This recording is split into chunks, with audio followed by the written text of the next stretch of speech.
విద్యార్థులకు పాఠాలు నేర్పే అధ్యాపకుల పాత్ర సమాజంలో కీలకమైందని కంటోన్మెంట్ ఎమ్మెల్యే గణేష్ అన్నారు. ఉపాధ్యాయ దినోత్సవం నేపథ్యంలో ప్రభుత్వ పాఠశాలలు, కళాశాలల అధ్యాపకులను ఎమ్మెల్యే గణేష్ సన్మానించి ప్రశంసా పత్రాలు, అవార్డులు అందజేశారు. విద్యా విధానంలో వస్తున్న మార్పుల నేపథ్యంలో ఆర్టిఫిషియల్ ఇంటెలిజెన్స్ ను అన్ని పాఠశాలలలో ప్రవేశపెట్టి సాంకేతికత పరిజ్ఞానాన్ని కలిగించాలని ఎమ్మెల్యే ఉపాధ్యాయులకు సూచించారు. ఇంట్రెస్ట్ ఉండే ప్రతి ఒక్కరికి విద్యార్థులు తెలుసుకోవాల్సింది ఏంటంటే కామన్గా ఉండడం నాకు ఇష్టం ఉండకపోతుండే. నేను ఒక స్పెషల్ ఉండాలన్న కోరిక ఉండే. ఆ స్పెషల్ ఉండాలనుకొని ఇక్కడ దాకా వచ్చాను. నేను వ్యాపారం చేసేటప్పుడు కూడా నేను బెస్ట్ సెల్లర్ అయి ఉండాలి, బెస్ట్ పొజిషన్లు ఉండాలనుకున్నా కాబట్టి వ్యాపారంలో బెస్ట్ పొజిషన్ పోయాం.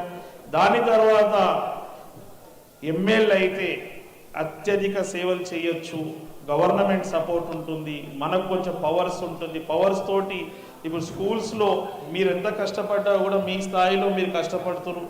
ఇంకప్పుడు మా పొజిషన్కి వస్తే చాలామంది మా మాట వింటారు, చాలామంది మా బాటలో నడుస్తారనే ఉద్దేశంతో ఎమ్మెల్యే కావాలి, ప్రజలకు సేవ చేయాలి, విద్యార్థులకు మంచి భవిష్యత్తు ఇవ్వాలని ఒక ఆలోచనతోటే కంపల్సరీ ఎమ్మెల్యే కావాలని మైండ్లో పెట్టుకొని దాని గురించే కష్టపడ్డాం. కాబట్టి ఈరోజు కంటోన్మెంట్ ప్రజలందరూ నన్ను నమ్మి నన్ను ఆశీర్వదించారు. ఈరోజు ఎమ్మెల్యేగా మీకు సేవ చేయగలుగుతున్నాను. మీతో పాటే చిన్నప్పటి నుంచి నాకు ఒక